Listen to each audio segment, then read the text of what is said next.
এতদিন বলতো আল্লাহ, এখন বলো রহমান। আল্লাহকে আমরা চিনি, রহমানকে চিনি না। তোমার রব কয়টা? আপনারা আওয়াজ করে বলুন, আমাদের রব কয়জন? আমাদের রাসূল কয়জন? আমাদের কিতাব কুরআনুল কারীম কয়টা? কিন্তু আমাদের মধ্যে দলাদলি আছে না নাই? আর জোরে বলেন, আছে না নাই? আমাদের প্রভু এক নবীর উম্মত, জীবন বিদানে ওই সে বাণী কোরআন। আমাদের প্রভু এক নবীর উম্মত, জীবন বিদানে ওই সে বাণী কোরআন। তবে কেন কেন হে মুসলমান, এক হও করিয়া আহ্বান। ঠিক কিনা? বাইতুল্লাহ, মদিনা শরীফ, উহুদ পাহাড়ে, বদরের মাঠে, একটা তো জীবন আর মরণ একটাই, একসাথে মিলে মিশে একটাই প্রাণ। তবে কেন একলো হে মুসলমান, এক হও করিয়া আহ্বান। ঠিক কিনা? আমাদের প্রভু এক নবীর উম্মত, জীবন বিদানে ওই সে বাণী কোরআন। চিল্লায় বলুন, ঠিক কিনা? আপনাদের মনোযোগ কি আছে? আমি তো মনোযোগ দেখতে পাচ্ছি না, এদিক সেদিক তাকাচ্ছেন। অল্প কিছু সংখ্যক লোকজন আছে আমরা।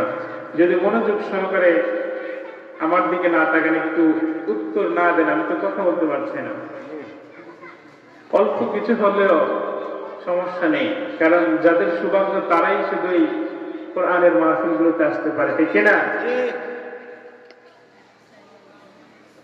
তো যতক্ষণ থাকবেন একটু আওয়াজকে উত্তর দেওয়া যাবে ইনশাআল্লাহ। আপনারা দেখেন না, আমার আপনার মতো অনেক মানুষ আছে, কথা বলতে চায় পারে না, এরকম আছে না নাই? হাঁটতে চায় পারে না, আছে না নাই? আল্লাহ তাআলা যে আমাদেরকে কথা বলার সুযোগ দিয়েছে, হেঁটে এখানে আসার সুযোগ দিয়েছে, এর থেকে নিয়ামত আর কি হতে পারে? ঠিক না? একটু আওয়াজ করে উত্তর দিতে পারবেন তো ইনশাআল্লাহ? যখন বিশ্বরে বললেন রহমানের ইবাদত করো, রহমানের জিকির করো, রহমানের গোলামি করো, তখন কাফেররা বলল, বলো আমার রহমান ও মুহাম্মদ, আল্লাহকে আমরা চিনি, আল্লাহকে আমরা জানি, রহমানকে চিনি না, রহমানকে জানি না। আল্লাহ একজন, আল্লাহ তুমি এতদিন বলতে এক আল্লাহ, এখন বলো আবার রহমান, তোমার রব কয়জন? আপনারা বলুন, আমাদের রব কয়জন? রব্বুল আলামিন কোরআনুল কারীমের মধ্যে আল্লাহর অস্তিত্ব কিয়ামত পর্যন্ত জানান দেন। আল্লাহর পরিচয়, আল্লাহর পরিচয়, নিজের পরিচয় আল্লাহ কিয়ামত পর্যন্ত, একদিন দুই দিনের জন্য নয়, কিয়ামত পর্যন্ত আল্লাহ জানান দিয়ে আল্লাহ নাযিল করলেন, নবীকে বললেন, নবী পড়ুন, কুল হু আল্লাহু আহাদ, আল্লাহুস সামাদ, লাম ইয়ালিদ ওয়া লাম ইউলাদ ওয়া লাম ইয়াকুল লাহু কুফুওয়ান আহাদ। সুবহানাল্লাহ। আর ওয়াস্তে বলেন সুবহানাল্লাহ। আল্লাহ বলেন, নবী আপনি বলুন, যারা বলে আল্লাহ কয়জন, আপনি বলুন আল্লাহ এক, তিনি এক এবং অদ্বিতীয়, তিনি কারো মুখাপেক্ষী নন, আমরা সবাই তার মুখাপেক্ষী। ঠিক না? তিনি কাউকে জন্ম দেয় নাই, কারো কাছ থেকে জন্ম নেয় নাই, গোটা বিশ্বের মধ্যে তার সমতুল্য কেউ নাই। ঠিক না? আল্লাহ বলেন, রহমানকে চিনো না, রহমানকে জানো না, রহমানকে চিনিয়ে দেওয়ার জন্য রব্বুল আলামিন সূরা রহমান নামে একটা সূরা নাযিল করলেন, আর বললেন, আর রহমান আল্লামাল কুরআন খালাকাল ইনসান আল্লামাহুল বায়ান। দয়াময় রহমান শিখালেন কোরআন, বানালেন ইনসান, শিখালেন বায়ান। দয়াময় রহমান শিখালেন কোরআন, বানালেন ইনসান, শিখালেন বয়ান, দয়াময় রহমান শিখালেন কোরআন, বানালেন ইনসান, শিখালেন বয়ান। বলেন সুবহানাল্লাহ। আল্লাহ বলেন রহমানকে চিনো না? দেখো শোনো, আমি হলাম রহমান, আমি হলাম মেহেরবান, আমার মতো দয়াবান আর কেউ নাই। আল্লাহর মতো দয়াবান আর কেউ আছে নাকি? কথা বলেন। এই সূরাটা আল্লাহ রাসূল সাল্লাল্লাহু আলাইহি ওয়াসাল্লামের অনেক পছন্দের একটা সূরা। প্রায় সময় এই সূরাটা তেলাওয়াত করতেন, সাহাবাদেরকে শোনাতেন, করেন সুবহানাল্লাহ। অনেকের এই সূরাটা খুব বেশি মানুষের এই সূরাটা মুখস্থ থেকে অনেক সহজলভ্য। এই সূরার মধ্যে আল্লাহ তাআলা এমন একটা আয়াত দিয়েছেন, এই আয়াতটা সবার মুখস্থ, ঠিক কি না? আয়াতটা কি? ফাবিআইয়ি আলা কাযিবান। এই আয়াতের অর্থটা কি জানেন? এটা আয়াত না, এটা শুধু একটা আয়াত না, এটা একটা প্রশ্ন। It's a question from your Lord to mankind and jinkind. আল্লাহ বলেন ফাবিআইয়ি আলা'i রাব্বিকুমা তুকাযযিবান। ও মানব জাতি এবং জিন জাতি, তোমরা আমি আল্লাহর কোন কোন নিয়ামতগুলোকে অস্বীকার করো? আল্লাহর কোন নিয়ামতকে অস্বীকার করার কোন সুযোগ আছে নাকি? কথা বলে। আল্লাহর কোন নিয়ামত অস্বীকার করার সুযোগ নাই। বিষ্ণু বললেন, বিশ্বনবী তার সাহাবাদেরকে সূরাটা তেলাওয়াত করে শোনালেন। সাহাবারা চুপচাপ হয়ে বসে রইলেন, কিছু বলে না। বিষ্ণু বললেন, ও আমার প্রাণের সাহাবা, আমি তোমাদের সামনে সূরা রহমান তেলাওয়াত করে শোনালাম, তোমরা চুপচাপ হয়ে বসে রইলা। তোমাদেরকে শোনানোর আগে তাইফের ময়দানে আমি সূরাটা জিনের একটি দলকে তেলাওয়াত করে শোনালাম। আমি যতবার করেছি ফাবিআইয়ি আলা'i রাব্বিকুমা তুকাযযিবান, আমি নবী একবার, দুইবার, পাঁচবার, সাতবার, 10 বার নয়, 31 বার এই আয়াতটা আমি তেলাওয়াত করেছি। 31 বার জিনের পক্ষ থেকে তারা এই আয়াতের উত্তর দিয়েছে। বলেন সুবহানাল্লাহ। জিনেরা বলেছে, লা বিশাইইন মিন নিয়ামিকা রাব্বানা নুকাযযিবু ফালাকাল হামদু। আল্লাহ যখন বললেন আমি আল্লাহর কোন কোন নিয়ামতকে অস্বীকার করবা, জিনের পক্ষ থেকে তারা উত্তর দিল, আল্লাহ তোমার কোন নিয়ামতকে অস্বীকার করার কোন সুযোগ নাই, সমস্ত প্রশংসার মালিক হলেন একজন, তিনি কে? আরো জোরে বলেন। এজন্য আল্লাহ বলেন রহমান, আমি হলাম রহমান, আমি হলাম দয়াবান, আমি হলাম মেহেরবান, আমার মতো দয়াবান আর কেউ নাই। আল্লাহর মতো দয়াবান আর কেউ আছে নাকি? কথা বলেন। দুনিয়ার মধ্যে কত অন্যায় করি, কত পাপ করি, কত গুনাহ করি, তারপর আল্লাহ কোনদিন খাবার কেড়ে নিয়েছে নাকি? কোনদিন? অনেকদিন, অনেক সময় রাতের বেলা এশা নামাজ না পড়ে খেয়ে ঘুমিয়ে পড়ি। বলেন তো, এশা নামাজ না পড়ার কারণে রাতের খাবারকে আল্লাহ হাত থেকে রেখে দিয়েছে নাকি? কারণ তিনি হলেন রহমান। তিনি কে? তার মধ্যে দয়া করার কেউ আছে? আল্লাহ এত সুন্দর করে বান্দা তৈরি করেছেন, বান্দাকে কষ্ট দেওয়ার জন্য না, কিন্তু আমরা নিজেরা নিজেদেরকে পথভ্রষ্ট করে জাহান্নামের দিকে অগ্রসর করে দিই, ঠিক কিনা? আল্লাহ বলেন রহমান, আমি হলাম রহমান, আমি হলাম মেহেরবান, আমার মতো দয়াবান আর কেউ নাই। আল্লাহর মতো দয়াবান আর কেউ আছে নাকি? কথা বলেন। আল্লাহকে আমরা ভুলে যাই, আল্লাহকে আমরা দিনের পর দিন, মাসের পর মাস ভুলে যাই, কিন্তু আল্লাহ আমাদেরকে 1 সেকেন্ডের জন্য ভুলে না, ঠিক কিনা?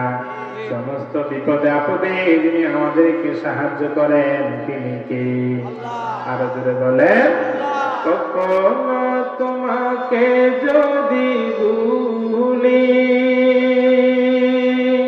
হেদায়েতের আলো দিয়ে নিও কাছে তুলি। কখনো তোমাকে যদি ভুলি, হেদায়েতের আলো দিয়ে নিও কাছে তুলি। দয়া করো, মায়া করো, দয়া করো, মায়া করো, ওহে দয়াবান, তুমি রহমান, তুমি মেহেরবান।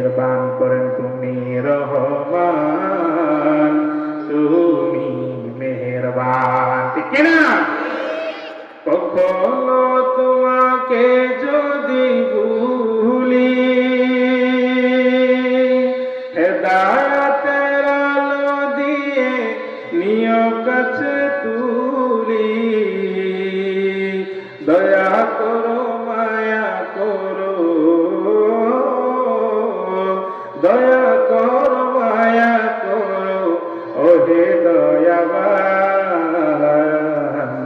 তুমি রহমান, তুমি মেহেরবান। ঠিক না? রহমানকে আল্লাহ হলেন রহমান, তিনি হলেন দয়াবান। আরশের উপরের মধ্যে বিশাল সাইনবোর্ডের মধ্যে আল্লাহ লিখে রেখেছেন সাবাকাত রাহমাতি গাদাবি, আমি আল্লাহ রাগ আছে, আমার দয়া আছে।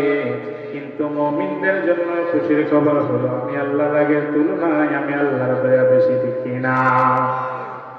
আল্লাহ রাগ আছে, দয়াও আছে, কিন্তু খুশির খবর হলো আল্লাহ রাগের তুলনায় দয়া বেশি করেন। সুবহানাল্লাহ।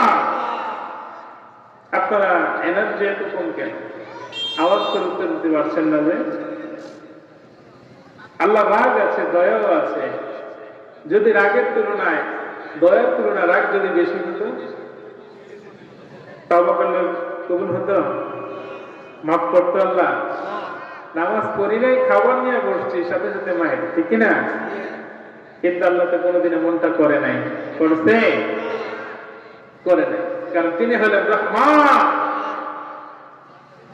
আল্লাহ তাআলা আমাদেরকে কবুল করুক, সকলে পড়ি আমিন। আল্লাহ কেমন রহমান শোনেন। আমরা সকলে যখন জান্নাতের মধ্যে চলে যাবেন, আবার সকলে অনেকেই জাহান্নামে যাবে। ঠিক না? সবাই কি জান্নাতে যাবে নাকি?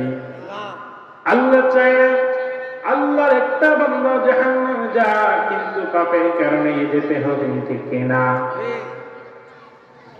যখন জান্নাত জাহান্নামের ডিভাইডেড হয়ে যাবে, কেউ চলে যাবে জান্নাতে, কেউ চলে যাবে জাহান্নামের মধ্যে।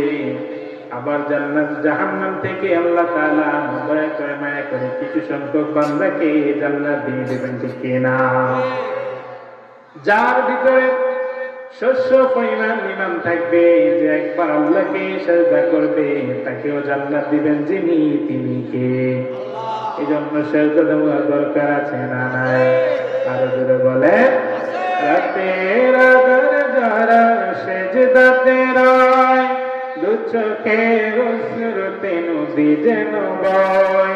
রাতের আধার যারা সিজদাতে রয়, দু চোখের অশ্রুতে নদী যেন বয়।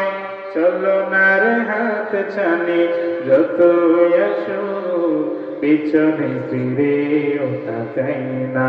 যাদের হৃদয়ে আছে আল্লাহ ভয়, তারা কোনো পথে ভুলে যায় না। আল্লাহর প্রেম ছাড়াই দুনিয়ায় কারো কাছে কোনো কিছু চাই না। ঠিক না? আল্লাহ বলেন, যার ভিতরে বিন্দু পরিমাণ ঈমান থাকবে, যে একবার আল্লাহকে সিজদা দিবে, তাকে জান্নাত দিবেন কে? এত সহজে দিবে না। যত অন্যায় করেছে ওই অন্যায়ের শাস্তি শেষ হলে দিবে। ঠিক না? এজন্য অন্যায় থেকে বাঁচার দরকার আছে না নাই? 5 ওয়াক্ত জামাতের সহিহ নামাজ পড়ার দরকার আছে না নাই? আমল করতে হবে, নামাজ পড়তে হবে, তাহলে আমাদেরকে জান্নাতে দিবেন যিনি, তিনি কে? নাকি আমল লাগবে না? লাগবে। অনেকে তো বলে যে আমলের কোনো প্রয়োজন নাই, আমার কাছে আসো জান্নাতে টিকিট ফ্রি, এরকম বলে কি বলে না? এই দেশে এরকম আছে না? আল্লাহ হেদায়েত দান করুক, সকলে পড়ি আমিন। সর্বশেষ যে ব্যক্তি জাহান্নাম থেকে জান্নাতে যাবে, জাহান্নামের আগুনে পুড়তে পুড়তে পুড়তে পুড়তে কয়লা হয়ে যাবে। আল্লাহকে ডেকে বলবে, আল্লাহ আর সহ্য করতে পারি না, আর ধৈর্য ধারণ করতে পারি না। আল্লাহ আপনি তো রহমান, আপনি তো দয়াবান করেন। সুবহানাল্লাহ। আল্লাহ জিব্রাইলকে ডেকে বলবে, জিব্রাইল যাও, গিয়ে দেখো জাহান্নামের মধ্যে আমি আল্লাহকে ডাকে, জিব্রাইলকে কাউকে খুঁজে পাবে না। আবার ডাকবে, আল্লাহ জিব্রাইলকে পাঠাবে, জিব্রাইলকে কাউকে খুঁজে পাবে না। 3 বার সময় যখন গিয়ে যাবে, যাওয়ার পর দেখবে জাহান্নামের এক কোণের মধ্যে এক বান্দা আগুনে ফুটতে ফুটতে কয়লা হয়ে গিয়েছে। আল্লাহকে ডেকে বলবে, আল্লাহ আপনার বান্দা তো জাহান্নামের আগুনে ফুটতে ফুটতে কয়লা হয়ে গিয়েছে, আপনার বান্দাকে কি করব? আল্লাহ বলেন, জিবরাইল আমার বান্দা জীবনে দেখো তো কোনদিন আমি আল্লাহকে সিজদা দিয়েছিল কিনা। জিবরাইল অনেক ঘেটে দেখবে বান্দা জীবনে কোনদিন সিজদা দিয়েছিল। আল্লাহ বলেন, জিবরাইল ওই সিজদার বিনিময়ে আজকে আমি তাকে মাফ করে দিলাম। করেন সুবহানাল্লাহ। তার মানে সিজদার দাম কম না বেশি? আরো জোরে বলেন। আল্লাহ বলবেন, জিবরাইল বান্দাকে জাহান্নাম থেকে বের করে জান্নাতি পানি দ্বারা ধৌত করে পরিষ্কার করে একটা নির্ধারিত দূরত্বের মধ্যে রেখে দাও। নির্ধারিত দূরত্বের মধ্যে যখন রেখে দিবে, ওই বান্দা আল্লাহকে কিছুদিন পর বলবে, আল্লাহ আপনি দয়া করে, আপনি মায়া করে আমাকে জাহান্নাম থেকে বের করে জাহান্নাম থেকে দূরে রেখে দিয়েছেন। আল্লাহ আপনার কাছে একটা অনুরোধ জানাই, রিকোয়েস্ট করি, ওই যে জান্নাতের সামনে একটা বড় গেট দেখা যায়, ওই গেটের সামনে আমাকে একটু জায়গা করে দেন, এরপরে আর আমি কোনোদিন আপনার কাছে আর কিছু চাইবো না। আল্লাহ বলেন, বান্দা সত্যি কি এরপরে আর কিছু চাইবা নাকি? বান্দা বলল, না এরপরে আর কিছু চাইবো না। আল্লাহ বললেন, ঠিক আছে। জিবরাইলকে বললেন, জিবরাইল যাও ওই বান্দাকে জান্নাতের গেটের সামনে একটু জায়গা করে দাও, বান্দা যেন জান্নাতের গেটের সামনে থাকতে পারে। যখন বান্দাকে গেটের সামনে থাকতে দিবে, তখন জান্নাতের সুযোগ নাকি আছে কি নাই? কথা বলে। বিরিয়ানির দোকানের সামনে দিয়ে গেলে নাকের মধ্যে গ্রাম আসে কি আসে না? আছে না? নাকের মধ্যে গ্রাম আসলে কি মনে হয় যে একটু যদি খেতে পারতাম, ঠিক না? আর সেই জান্নাতের নাজ নেয়ামতের গ্রাম যখন তার নাকের মধ্যে আসবে, সে পাগল পারা হয়ে যাবে। পড়েন সুবহানাল্লাহ। আল্লাহকে ডেকে বলবে, আল্লাহ তোমার কাছে শেষ একটা রিকোয়েস্ট আছে। আল্লাহ বলবেন, আবার কি? বান্দা ডেকে বলবেন, আল্লাহ আপনি দয়া করে মায়া করে আমাকে জান্নাত জাহান্নাম থেকে বের করে এখন পর্যন্ত নিয়ে আসলেন। আল্লাহ আপনার কাছে শেষ একটা অনুরোধ হলো, আমাকে একবারের জন্য হলেও জান্নাতের মধ্যে ঢুকতে দেন, আমি ঢুকবো আর নাজ নিয়ামতগুলো থেকে বের হয়ে যাবো। পড়েন সুবহানাল্লাহ। এই কথা বলার পর আল্লাহ বলেন, বান্দার পরে আর কোনো কিছু চাইবে নাকি? বান্দা বলেন, না এরপরে আর কিছু চাইবো না। আল্লাহ বলবেন, ঠিক আছে জিবরাইল জান্নাতের দরজাটা খুলে দাও। জান্নাতের দরজাটা খুলে দেওয়ার পর বান্দা ভিতরে প্রবেশ করে চোখ বন্ধ করে দৌড়াতে শুরু করবে। দৌড়াতে দৌড়াতে যখন অনেক দূরে চলে যাবে, আল্লাহ ধমক দিয়ে বলবে, বান্দা থামো, স্টপ, থামো থামো। কোথায় যাও? তুমি না বললা ঢুকবা, দেখবা, বের হয়ে যাবা। আল্লাহ বলেন, বান্দা বলল, আল্লাহ কেমন জান্নাত! সারা জীবন জাহান্নামের আগুনে জ্বলতে জ্বলতে পড়তে পড়তে কয়লা হয়ে গিয়েছে, এত নাজ নিয়ামত তো দেখি নাই। আল্লাহ এমন সুন্দর জান্নাত থেকে আমাকে বের করে দিও না। আল্লাহ বলেন, বান্দা একবার বললে জাহান্নাম থেকে বের করার জন্য বের করলাম, আবার বললি জান্নাতের গেটের সামনে জায়গা দেওয়ার জন্য জায়গা দিলাম, আবার বললে জান্নাতের মধ্যে প্রবেশ করলে বের হয়ে যাবে, এটাও করলাম, এখন আবার চাস কেন? আল্লাহ যখন বললেন বান্দা বের হও, বান্দা বলো, আল্লাহ আমি তো তোমার বান্দা, আমার তো জবানের ঠিক নাই, জবানের হেফাজত না থাকলেও চলবে, কিন্তু আপনি তো বলেছেন আপনার রাসূলের মুখে, যারা একবার জান্নাতে প্রবেশ করবে তাদেরকে আর জীবনে জান্নাত থেকে বের করবেন না। সুবহানাল্লাহ। এমন করে আল্লাহ জাহান্নামের আগুনে পুড়তে পুড়তে কয়লা হওয়া বান্দাকে যিনি জান্নাত দিয়েছেন তিনি কে? আর জোরে বলে। তার মানে আল্লাহর মতো দয়াবানের কেউ আছে নাকি? আল্লাহ তুমি দয়ার সাগর, রহমানুর রহিম, তোমার দয়ায় পূর্ণ আমার সারা নিশিদিন। ঠিক না? এজন্য রব্বুল আলামিন বলেন, আর রহমান আল্লামাল কুরআন খালাকাল ইনসান আল্লামাহুল বায়ান। আমি হলাম রহমান, আমি হলাম মেহেরবান, আমি হলাম দয়াবান, আমি হলাম মায়াদার, আমার মতো দয়াবান আর কেউ আছে নাকি? কথা বলেন। হাশরের ময়দানে বিশ্বনবী যখন মাকাম মাহমুদের মধ্যে সিজদা করে ইয়া উম্মতি বলে কাঁদবে, যেখানে সমস্ত নবীরা বলবে ইয়া নফসি, ওলিরা বলবে ইয়া নফসি, শহীদরা বলবে ইয়া নফসি, মা বলবে ইয়া নফসি, বাবা বলবে ইয়া নফসি, ওইখানে কেবলমাত্র শুধুমাত্র আমার বিশ্বনবী সিজদায় পড়ে উম্মতি বলে কাঁদবে। আল্লাহু আকবার। আল্লাহ যখন দেখবে আমার রাসূল উম্মতি বলে কাঁদে, আল্লাহ জিবরাইলকে ডেকে বলবে, জিবরাইল আমার বন্ধু কেন কান্না করে? আজকে হাশরের ময়দানে আমার বন্ধুকে কান্না করার জন্য আমি অনুষ্ঠিত করি নাই। জিবরাইল গিয়ে বলবে, ইয়া নবী আল্লাহ মায়ুমকে আপনি মাথা উত্তোলন করেন, আপনি কেন কাঁদেন? আমার রাসূল কিছু বলে না, আমার রাসূল শুধু কাঁদে ইয়া উম্মতি উম্মতি রব্বি হাবলি ইয়া উম্মতি, বলেন সুবহানাল্লাহ। ওই রাসূল আমাদের জন্য কাঁদে, আর আমরা দুনিয়ার জন্য পাগল, ঠিক কিনা? আমরা দুনিয়ার ভালোবাসার জন্য পাগল। আল্লাহ বলেন দুনিয়ার ভালোবাসা মিথ্যা, আখিরাতের ভালোবাসা সত্য, ঠিক কিনা? রাসূল কাঁদে আমাদের জন্য, আমরা দুনিয়ার জন্য কেঁদে পাগল করা হয়ে যায়, ঠিক কিনা? বলেন তো দুনিয়ার কেউ আপন নাকি? কথা বলেন। যিনি জান্নাতে নেওয়ার জন্য রাসূল কাঁদেন, ওই রাসূলই তো আমাদের আপন, ঠিক কিনা? এজন্য রাসূলকে ভালোবাসার দরকার আছে না নাই? রব্বুল আলামিন বলেন, কুল ইন কুনতুম তুহিব্বুনাল্লাহ ফাত্তাবিউনি ইউহিব্বুকুমুল্লাহ ওয়া ইয়াগফির লাকুম যুনুবাকুম ওয়াল্লাহু গফুরুর রহিম।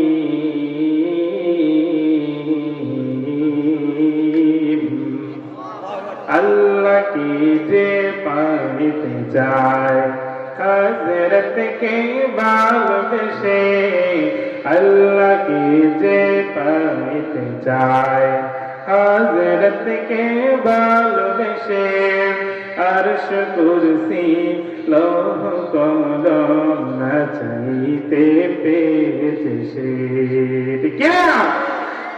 রাসূল নামের রশি ধরে যেতে হবে আল্লাহর ঘরে,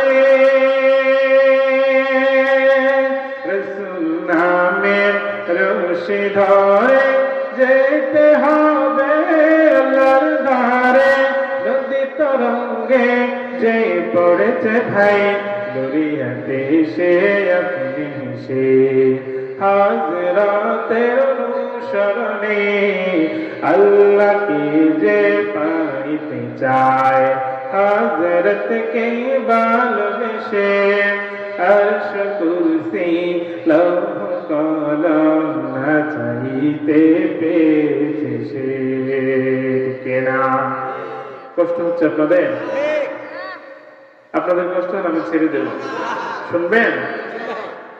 আল্লাহ রাসূল আমাদের জন্য কাঁদবেন, এই জন্য রাসূলকে ভালোবাসবেন তো ইনশাআল্লাহ, নাকি দুনিয়া মানুষের জন্য কাঁদবেন? এই যে গতকালকে কি গিয়েছে 14 ফেব্রুয়ারি না, আমার যুবকরা পাগল দুনিয়া নিয়ে, ঠিক কিনা? অথচ যিনি আমাদের জন্য কেঁদে কেঁদে হয়রান, তার চিন্তা আমরা করি না। আমাদের সবটুকু ভালোবাসা আল্লাহ এবং তার রাসূলের জন্য, ঠিক কিনা? রাসূল আমার ভালোবাসা, রাসূল আমার ভালোবাসা, রাসূল আমার প্রেম বিরহের মূল আলোচনা, রাসূল আমার কাজে কর্মের অনুপ্রেরণা, রাসূল আমার ভালোবাসা, রাসূল আমার ভালোবাসা, রাসূল আমার প্রেম বিরহের মূল আলোচনা, রাসূল আমার কাজে কর্মের অনুপ্রেরণা, ঠিক কিনা? জিবরাইল গিয়ে বলবে, আল্লাহ আপনার বন্ধু কোনো কিছু বলে না, উম্মতি বলে কাঁদে। আল্লাহ বলেন, জিবরাইল আমার বন্ধুকে গিয়ে বলো দুনিয়ার জমিনে যেমন করে আমার বন্ধুর মন খারাপ হলে আমি আল্লাহ ভালো করে দিতাম, আজকে হাসরের ময়দানে এমন একটা নিউজ দেব যে নিউজটা শুনে আমার বন্ধুর মনটা ভালো হয়ে যাবে। সুবহানাল্লাহ। আল্লাহ বলেন, নবী সালকুত আপনি মাথা উত্তোলন করেন, আপনার কান্না আমার সহ্য হয় না, আপনার বিষণ্ণতা, আপনার পেরেশানি আমি আল্লাহ সহ্য হয় না। শুধু সবাইকে শাফায়াতের অধিকার দিয়ে দিলাম, যাকে খুশি তাকে নিয়ে জান্নাতের মধ্যে চলে যান। সুবহানাল্লাহ পড়েন। তার মানে রাসূল যাকে খুশি তাকে নিয়ে যাবে নাকি? যারা রাসূলের প্রতিটি সুন্নাত তাকে ধরবে, যারা আল্লাহর হুকুমগুলো মেনে চলবে, তাদেরকে নিয়ে তো জান্নাতে যাবেন, ঠিক কি না? রাসূলের উম্মতদেরকে নিয়ে জান্নাতে যাবেন।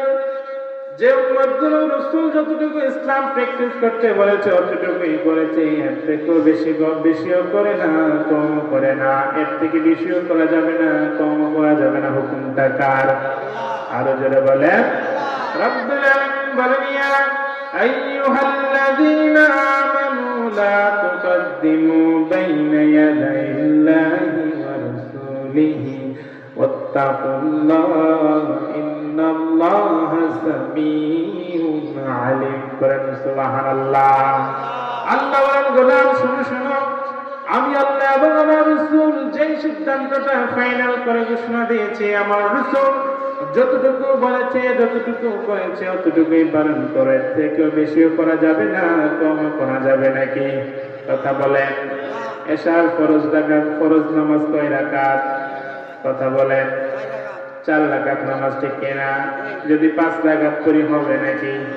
6 রাকাত করলে হবে না কেন? বেশি না? ভালো তো, সেজদা বেশি, রুকু বেশি, হবে না কেন? কারণ রাসূল এতটুকু করে নাই, ঠিক কিনা?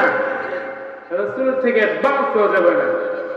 Never be advance from Allah and his রাসূল, ঠিক কিনা? রাসূল যতটুকু বলেছেন যতটুকু করেছেন এর মধ্যেই বরকত, ঠিক কিনা? আল্লাহ বলেন, রাসূল যাকে খুশি তাকে নিয়ে জান্নাতে চলে যান।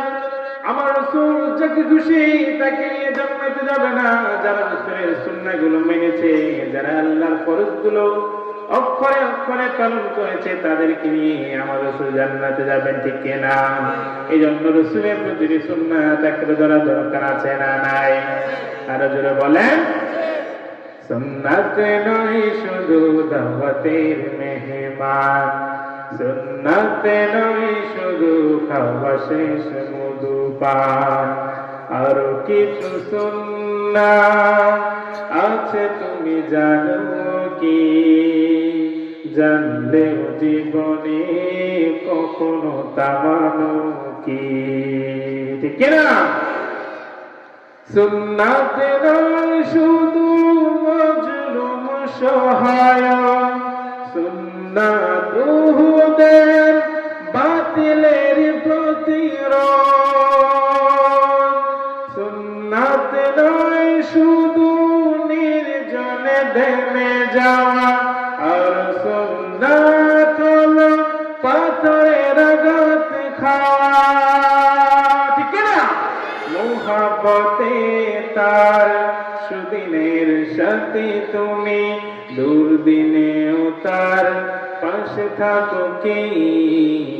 আরো কিছু সুন্নাত আছে তুমি জানো কি?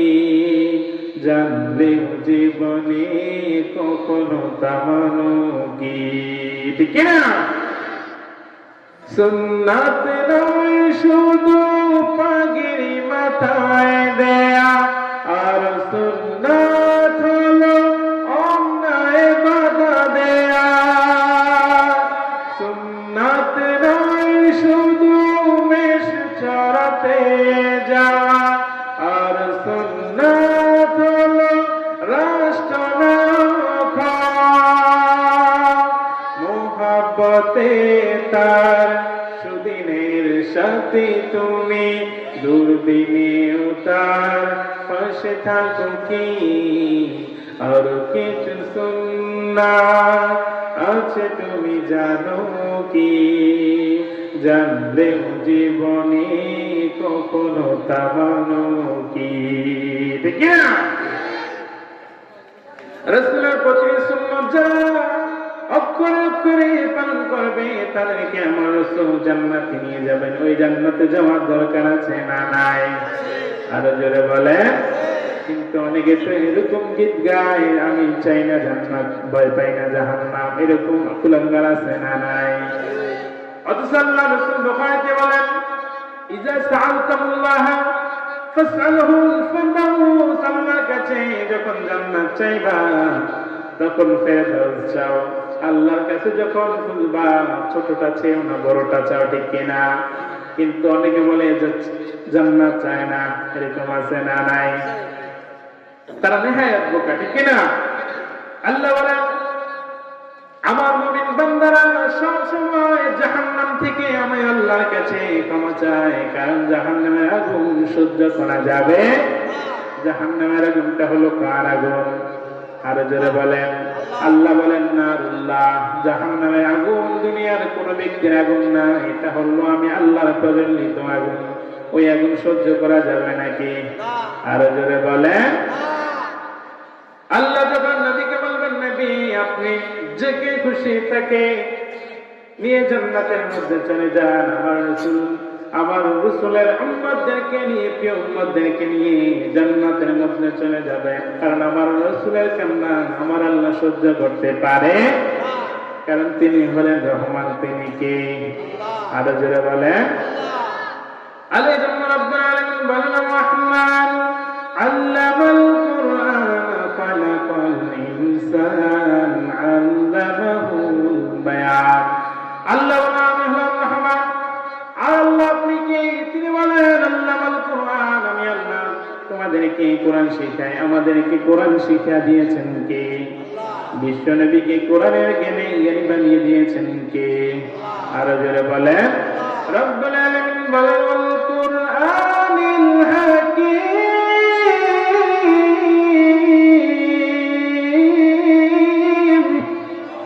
আল্লাহ বলেন, আমি আমার রাসূলকে কোরআনের জ্ঞান দান করেছি। যারা কোরআন পড়ে, যারা কোরআন মানে, তাদের জীবনকে উজালা বানিয়ে দেয় কে? আরো জোরে বলেন। আমি আল্লাহ কোরআন শিক্ষা দিয়েছি, কোরআনের জ্ঞান দিয়েছি, যাতে করে হক বাতিলের মধ্যে পার্থক্য করতে পারে, যাতে করে কোনটা হালাল কোনটা হারাম জানতে পারে, কোনটা সঠিক কোনটা বেঠিক জানতে পারে। যারা কোরআন দিয়ে চলে তারা সঠিক রাস্তায় আছে, আর যারা কোরআন মানে না, কোরআন অনুসরণ করে না, তারা ভুল রাস্তায়, ঠিক না? কারণ কোরআনের পথ পৃথিবীর কোন মানুষের বানানো পথ, এটা আল্লাহর দেখানো পথ, ঠিক কিনা? এই পথটা দেখে অনুসরণ করে যেতে থাকলে একটা সময় গিয়ে জান্নাতের মধ্যে পৌঁছে যাবে, ঠিক কিনা? আমরা তো জান্নাতে চাই। জান্নাত চাই না নাকি? জান্নাত লাগবে না? জিকির করেন লা ইলাহা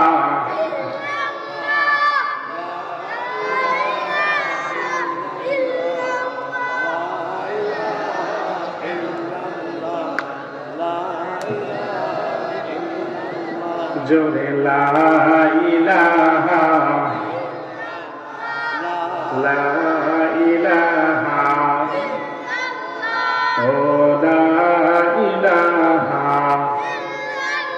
আল্লাহ নামের জিকির করে যারা, আল্লাহর কাছে প্রিয় তারা। আল্লাহর জিকির করবে যারা, জান্নাতে প্রবেশ করবে তারা। জোরে লা ইলাহা ও লা ইলাহা লা ইলাহা লা ইলাহা ইল্লাল্লাহু মুহাম্মাদুর রাসূলুল্লাহ সাল্লাল্লাহু।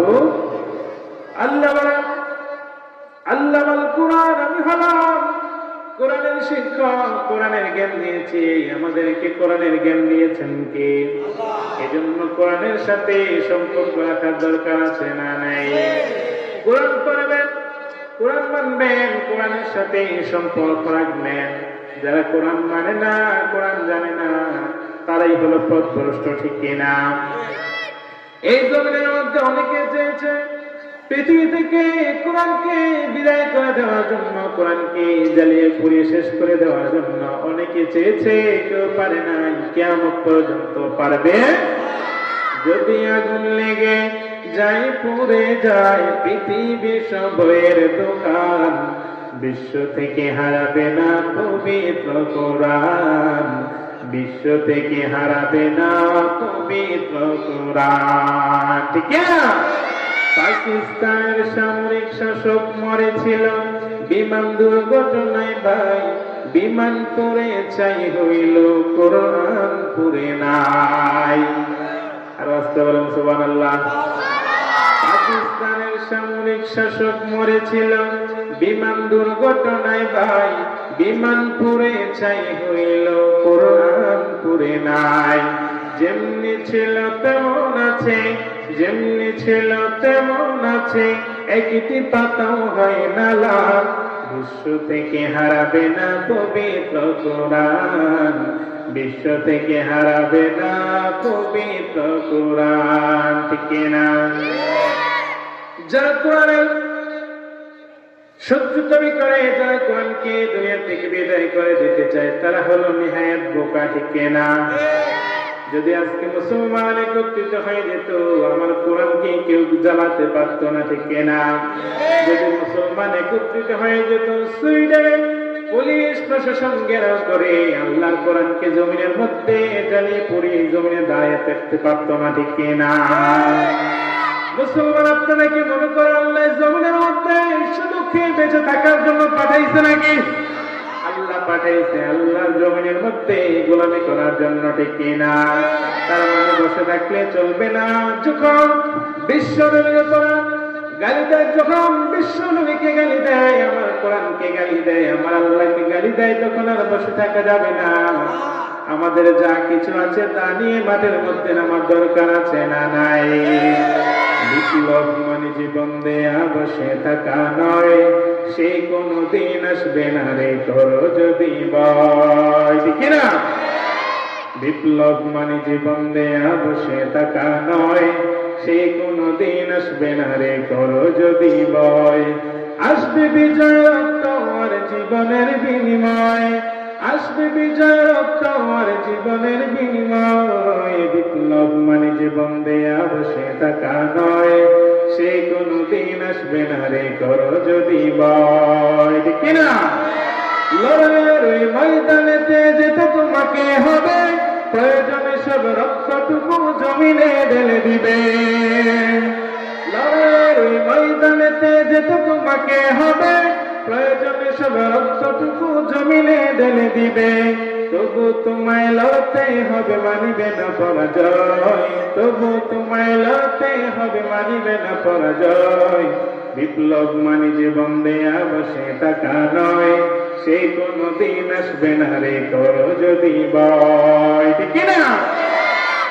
কোথা থেকে কোন বিন্দেশে শুকুন আমার দেশে এসে, সেবা নামে বস্ত্র জুড়ে ভেজা পরে দেশে। কোথা থেকে কোন বিন্দেশে শুকুন আমার দেশে এসে, সেবা নামে বস্ত্র জুড়ে ভেজা পরে দেশে। তাদের করতে নাস্তা নাবুদ হতে হবে নির্ভয়, তাদের করতে নাস্তা নাবুদ হতে হবে নির্ভয়। বিপ্লব মানে জীবন দেয়া বসে থাকা নয়, সে কোনদিন আসবে না রে করো যদি ভয়। ঠিক না? সবাই একদিন চলে যাবেন আল্লাহর কাছে, যাবেন? থাকতে পারবেন? যদি আল্লাহ বলে আমার জন্য, আমার ইসলামের জন্য, আমার কোরআনের জন্য কি করছে?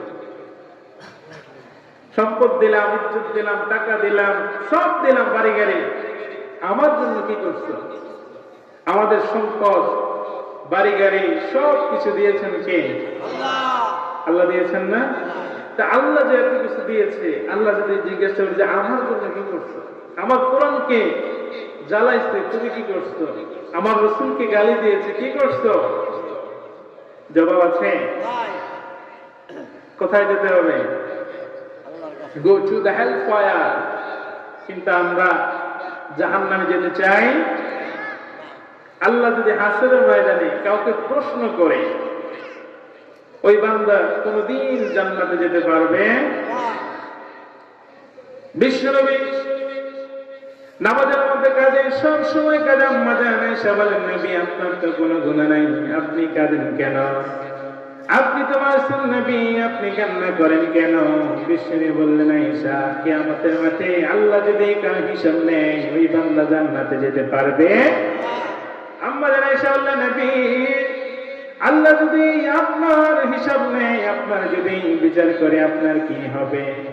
রাসূল বলেন, আয়েশা, আল্লাহ যদি আমার হিসাব নেয়, আমায় রাসূলও পেরেশানি হয়ে যাব, কিন্তু আল্লাহ তাআলা আমার হিসাব নেবে না, রহমতের চাদরে আমাকে বেষ্টন করে রাখবে। পড়েন সুবহানাল্লাহ। এজন্য হাসরের ময়দানে আল্লাহ যদি কারো হিসাব নেয়, কারো বিচার করে, ওই ব্যক্তির কোনো পার নাই, ঠিক না? আল্লাহ যদি বলে, নামাজ পড়লি না কেন, রোজা রাখলি না কেন, তৌফিক দিয়েছি হজ করলি না কেন, যাকাত দিলি না কেন, পাই টু পাই যদি হিসাব না দিতে পারেন, মায়ের আছে না নাই? আরো যদি বলেন, এজন্য আল্লাহর কাছে আমরা বিচার চাই না, আল্লাহর দয়া দিয়ে জান্নাতে যেতে চাই, ঠিক কিনা? রোজ হাসরে আল্লাহ আমার করোনা বিচার, আল্লাহ করোনা বিচার। করেন, রোজ হাসরে আল্লাহ আমার করোনা বিচার, আল্লাহ করোনা বিচার। বিচার চাই না তব দয়া চাহি, এই গুনাহগার আল্লাহ করোনা বিচার। করেন আমিন। আল্লাহ বলেন, আল্লাহ কোরআন, আমি তোমাদেরকে কোরআন শিখাই, কোরআন শিক্ষা দিয়েছি যাতে করে সঠিক বেঠিক জানতে পারো, হক বাতিলের মধ্যে পার্থক্য করতে পারো। আর আল্লাহ আপনি কি করেন? আল্লাহ বলেন, খালাকাল ইনসান আল্লামাহুল বায়ান। আমি মানুষ সৃষ্টি করেছি, আমাদেরকে সৃষ্টি করেছেন কে? আরো জোরে বলেন, আল্লাহ আমাদেরকে সৃষ্টি করেছে। সৃষ্টির পিছনে কারণ আছে না নাই?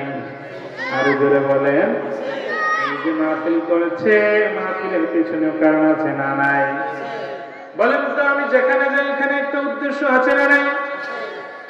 আমি যদি এখানে এসে চুপচাপ বসে থাকতাম, মনে করেন আমি আসলাম, এটা দেখালাম যে বসে আছি, কি বলতেন আপনারা? তার মানে আমাকে এখানে আনার পিছনে একটা কারণ আছে। আমি কথা বলবো, আপনারা শুনবেন, তাই না? তা আমাকে আপনাকে সৃষ্টির পিছনেও তো একটা গুরুত্বপূর্ণ কারণ আছে, ঠিক না? এই কারণটা তো বুঝতে হবে আমাকে, আপনাকে বুঝতে হবে না? আল্লাহ কেন সৃষ্টি করলেন আমাকে আপনাকে? এমনি এমনি কারণ আছে, ঠিক না? আল্লাহকে যদি জিজ্ঞাসা করো, আল্লাহ কেন আমাদেরকে সৃষ্টি করলেন, কেন আমাদেরকে বানালেন? রব্বুল আলামিন বলেন, ওয়া খালাকতুল জিন্না ওয়াল ইনসা ইল্লা লিয়াবুদুন। আমি মানুষ এবং জিনকে সৃষ্টি করেছি একমাত্র গোলামি করার জন্য। কার? আরো জোরে বলেন, গোলামি চলবে কার? সেজদা চলবে একজনের, তিনি কি? আল্লাহ ছাড়া অন্য কাউকে সেজদা দেওয়া যায় নাকি? কথা বলেন। কিন্তু এই দেশে দেয় কি দেয় না? দেয় কি দেয় না? আল্লাহ বলেন, মানুষ এবং জিনকে সৃষ্টি করার পিছনে কারণ হলো তারা আমি আল্লাহর গোলামি করবে। বলেন তো, গোলামি চলবে একজনের, তিনি কে?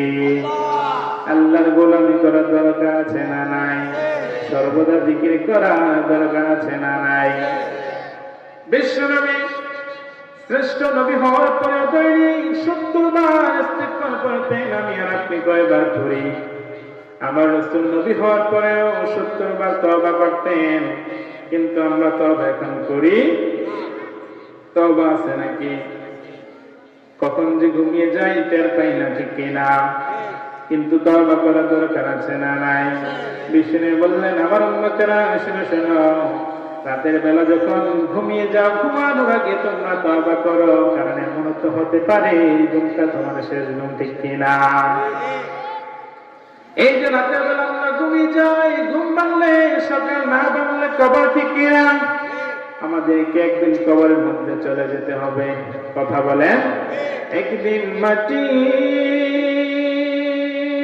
ভিতরে হবে ঘর, মন আমার কেন বাঁধো দালান ঘর, একদিন মাটির ভিতরে হবে ঘর। এই মন আমার কেন বাঁধো দালান ঘর, ঠিক না? প্রাণ পাখি উড়ে যাবে পিঞ্জর ছেড়ে, ধরা যাবে সবে রবে তুমি যাবে চলে। বন্ধু বান্ধব যত মাতা পিতা দ্বারা সুত, বন্ধু বান্ধব যত মাতা পিতা দ্বারা সুত, সবই হবে তোমার পর। এই মন আমার কেন বাঁধো দালান ঘর, একদিন মাটির ভিতরে হবে ঘর। এই মন আমার কেন বাঁধো দালান ঘর, ঠিক না? এই দুনিয়া ছেড়ে আমাদেরকে চলে যেতে হবে, ঠিক না? কেউ যেতে চায় না, কিন্তু এই দুনিয়া কাউকে থাকতে দিয়েছে নাকি? এই জন্য সবসময় তওবার দরকার আছে না নাই? কারণ প্রতিনিয়ত হাঁটতে ঘুরতে আমাদের পাপ হয়ে যায়, ঠিক না? এই জন্য বিশ্বনবী বলেন রাতে ঘুমানোর আগে তওবা করো। বিশ্বনবীর মতো তওবা করার দরকার আছে না নাই? কারণ তওবা করলে আমাদেরকে ক্ষমা করবেন যিনি, তিনি কে? এই জন্য রব্বুল আলামিন বলেন ইয়া আইয়ুহাল্লাযীনা আমানু তুবু ইলাল্লাহি তাওবাতান নাসুহা। আল্লাহ বলেন গোলাম তওবার মতো যদি তওবা করতে পারো তোমাদেরকেও ক্ষমা করবো একজন, তিনি কে? আর জোরে বলেন। এই জন্য তওবা করার দরকার আছে না নাই? সাইয়েদনা আদম আলাইহিস সালাম জান্নাতের মধ্যে ভুল করার পর দুনিয়ার মধ্যে যখন পাঠিয়ে দিয়েছেন, শত শত বছর চলে যায়, ক্ষমা চায় কিন্তু ক্ষমা হয় না। আল্লাহকে রেখে বলে আল্লাহ এত ক্ষমা চাই, ক্ষমা করো না কেন? আল্লাহ ক্ষমা করার সুযোগ করে দাও। আল্লাহ বলে না দাও, এইভাবে ক্ষমা হবে না, আমি কিছু কালিমা শিখিয়ে দেই, এগুলো পরে দোয়া করো, তাহলে তোমাকেও ক্ষমা করে দিবেন কে? আল্লাহ আদমকে শিখিয়ে দিলেন রব্বানা যালামনা, পড়েন রব্বানা যালামনা আনফুসানা ওয়া ইল্লাম তাগফির লানা ওয়া তারহামনা লানাকুনান্না মিনাল খাসিরিন। আল্লাহ আমি জুলুম করেছি, অন্যায় করেছি, পাপ করেছি। সাইয়েদনা আদমকে ক্ষমা করে দিয়েছেন কে? আমাদেরকেও ক্ষমা করে দিবেন কে? এই জন্য সবসময় ইস্তিগফার করার দরকার আছে না নাই? ইস্তিগফার করার দরকার আছে না নাই? সবচেয়ে ছোট্ট ইস্তিগফার হলো আস্তাগফিরুল্লাহ। এটা সবসময় করা যায়। কলম থেকে যদি মাঠে কাজ করে হাতগুলো এনে ব্যস্ত থাকে, ঠিক না? জবানটা তো ফ্রি থাকে, ঠিক না? ঠোঁটগুলো তো ফ্রি থাকে।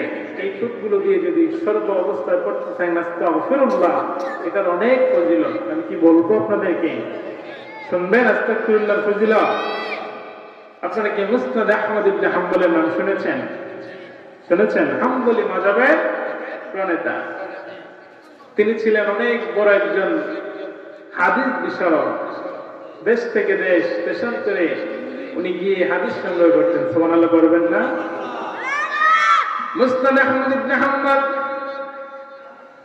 সব সময় হাদিস সংগ্রহ করতেন।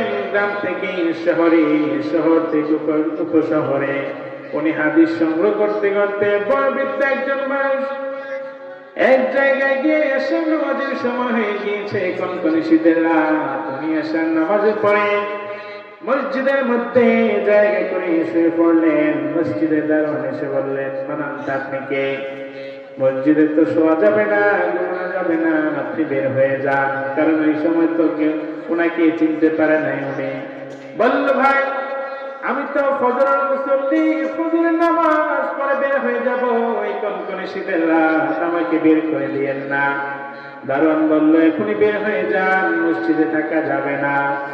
অনেক কথা বলার পর মুসনাদ আহমদ ইবনে হাম্বল কনকনে শীতের রাত বের হয়ে গেলেন। রাতের মধ্যে হাঁটতে হাঁটতে একটা বাজারের মধ্যে চলে গেলেন। গিয়ে দেখলেন একটা যুবক একটা যুবক মাটির চুলার মধ্যে, মাটির উনুনের মধ্যে রুটি বানায়।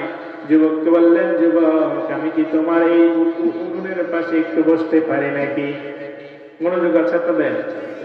শুনতেছেন আমার কথাগুলো? যুবককে বললো, যুবক আমি কি একটু বসতে পারি এখানে? যুবক বললো, হ্যাঁ আপনি বসতে পারেন, সমস্যা নেই, হ্যাঁ বসেন, আপনি বসলে আমার সমস্যা কি?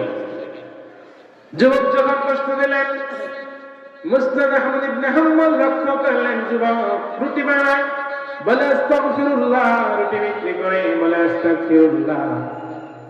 যুবক রুটি বিক্রি করে টাকাগুলো ক্যাশ বক্সে রাখে, বলে আস্তাগফিরুল্লাহ। অনেকক্ষণ লক্ষ্য করার পর মুসনাদ আহমদ ইবনে হাম্বল বলতেছে, যুবক তখন থেকে লক্ষ্য করলাম, দেখলাম শুধু তুমি আস্তাগফিরুল্লাহ পড়ো, রুটি বানাও বলো আস্তাগফিরুল্লাহ, রুটি বিক্রি করো বলো আস্তাগফিরুল্লাহ, রুটির টাকা নাও বলো আস্তাগফিরুল্লাহ। যুবক তুমি আস্তাগফিরুল্লাহর মধ্যে কি পেয়েছো? যুবক বলল, আস্তাগফিরুল্লাহর বদলতে আল্লাহ আমাকে মুস্তাজাবুদ দাওয়া বানায় দিয়েছে। বলেন সুবহানাল্লাহ। মুস্তাজাবুদ দাওয়া মানে এমন ব্যক্তি, যে ব্যক্তি হাত তুলে দোয়া করে সঙ্গে সঙ্গে কবুল করে নেয় কে? মুসনাদ আহমদ ইবনে হাম্বল অবাক হয়ে গেলেন, আমি এত বড় একজন হাদিস বিশারদ, আমি মুস্তাজাবুদ দাওয়া হতে পারি নাই। সামান্য রুটিওয়ালা যুবক মুস্তাজাবুদ দাওয়া হয়ে গিয়েছে। ওনার কিউরিসিটি বেড়ে গেল, বলল, যুবক তুমি কি আল্লাহর কাছে যে সমস্ত দোয়া করেছো সবগুলো দোয়া কবুল হয়েছে নাকি? যুবক বললেন, আল্লাহ তাআলা আমার সকল দোয়া কবুল করে নিয়েছে, কিন্তু একটা দোয়া কবুল করে নাই। যুবকের কথা শুনে মুসনাদ আহমদ ইবনে হাম্বলের আগ্রহ বেড়ে গেল, বলল, যুবক কোন দোয়া কবুল করে নাই? যুবক বললেন, আমি শুনেছি এই জামানার সবচেয়ে বড় আলেম, সবচেয়ে বড় বুজুর্গ, ওনার নাম নাকি মুসনাদ আহমদ ইবনে হাম্বল। আল্লাহর কাছে দোয়া করেছি, আল্লাহ মুসনাদ আহমদ ইবনে হাম্বলের সঙ্গে একটা দিন দেখা করায় দিয়েন। সুবহানাল্লাহ পড়েন। যুবকের কথা শুনে মুসনাদ আহমদ ইবনে হাম্বল চোখের পানি ছেড়ে দিয়ে বললেন, যুবক তোমার এই দোয়াটা আল্লাহ কবুল করে নিয়েছে। মুসনাদ আহমদ ইবনে হাম্বলের সঙ্গে দেখা করার জন্য তোমাকে ওনার বাড়িতে যাওয়া লাগে নাই। মুসনাদ আহমদ ইবনে হাম্বলের সঙ্গে দেখা করার জন্য ওনার দরবারে যাওয়া লাগে নাই। মুসনাদ আহমদ ইবনে হাম্বলের সঙ্গে দেখা করার জন্য আল্লাহ নিজে মুসনাদ আহমদ ইবনে হাম্বলকে তোমার রুটির দোকানে পাঠিয়ে দিয়েছে। এই ইস্তেগফার করলে মুস্তাজাবুদ দাওয়া বানাই দিবে কে? যদি এই কাজটা এখান থেকে এই কথাটা নিয়ে যেতে পারেন, এই মাহফিল সার্থক হয়ে যাবে। পারবেন না কি? আস্তাগফিরুল্লাহ পারবেন তো ইনশাআল্লাহ? কাজ করছেন এটা করবেন, গাড়ি চালাচ্ছেন করবেন, যে কোনো সময় এটা করা যায়। এটা কি মাথায় নিয়ে ঘুরে লাগে? কথা বলেন। এটা কি অনেক পূজার কাজ? এটা করা যাবে তো ইনশাআল্লাহ? এই আমলটা যদি আজকে নিয়ে যেতে পারেন, এই মহিউদ্দিন ভাইয়ের প্রোগ্রাম সার্থক। পারবেন তো ইনশাআল্লাহ? কারা কারা পারবেন দুহাত তুলে আল্লাহকে দেখান। লিল্লাহি তাকবীর, লিল্লাহি তাকবীর, লিল্লাহি তাকবীর। আল্লাহ কবুল করুক, সকলে পড়ি আমিন।